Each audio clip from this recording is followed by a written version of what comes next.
Madam, এই নিন আপনার চা। ম্যাডাম, এটা তো আমার দাদা। ও আপনার সাথে আপনার ফোনে কি করছে? কে? ও হ্যাঁ ম্যাডাম, এটা আমার দাদা। আচ্ছা, এটা কি করে হতে পারে? ও তো আমার হাজবেন্ড। ম্যাডাম, আমি সত্যি বলছি, এটা আমার দাদা।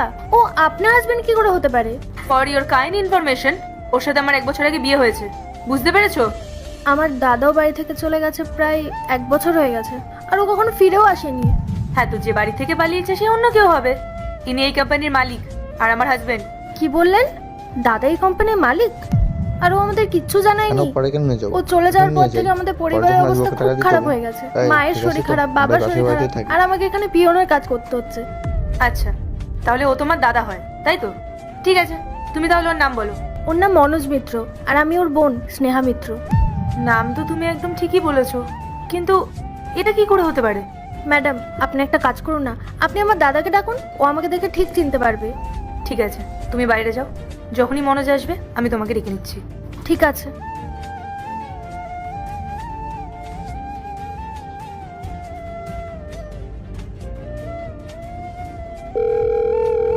হ্যাঁ পায়েল, বলো।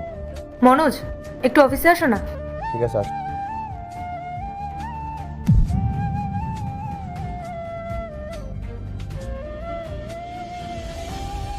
কি হলো পায়েল, তুমি আমাকে এত আর্জেন্টলি অফিসে ডাকলে? মনোজ, আমি তোমাকে একজনের সাথে দেখা করাতে চাই। দেখা করাতে চাও? কার সাথে? দাঁড়াও, বলছি। স্নেহা, ভেতরে এসো। আল্লাহর এই ভিডিওটা দেখে যে সরে যাবে তার মনের আশা পূরণ হবে না। আল্লাহর এই ছবিটা দেখে চ্যানেলটা সাবস্ক্রাইব করতে হবে এবং ভিডিওতে লাইক করে দিতে হবে, তাহলে তোমার মনের আশা পূরণ হয়ে যাবে। আর অবশ্যই অবশ্যই এই চ্যানেলটা সাবস্ক্রাইব করতে হবে। তুমি যদি ভিডিওটি লাইক করে চ্যানেলটিকে সাবস্ক্রাইব করে শেয়ার অপশনে ক্লিক করে কপি লিংকে ক্লিক করো, তাহলে তুমি এরকম ম্যাজিক দেখতে পারবা। দাদা তুই? মনোজ, চেনো ওকে? না পায়েল, আমি ওকে চিনি না। দাদা, আমি তোর বোন, আর তুই আমাকে চিনতে অস্বীকার করছিস? আরে পাগল আছো নাকি তুমি?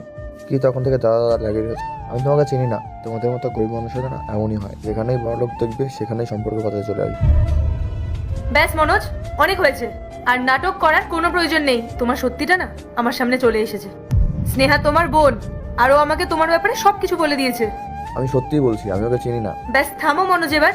আর কত মিথ্যা কথা বলবে তুমি? 1 বছর ধরে তুমি আমাকে মিথ্যেই বলে যাচ্ছ। তোমার কি একটু লজ্জা করে না? কেন করলে তুমি আমার সাথে এরকম?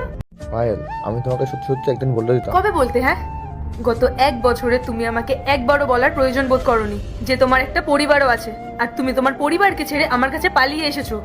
তোমার কি এই সবগুলো করতে এতটুকু লজ্জা লাগলো না মনোজ? আমাকে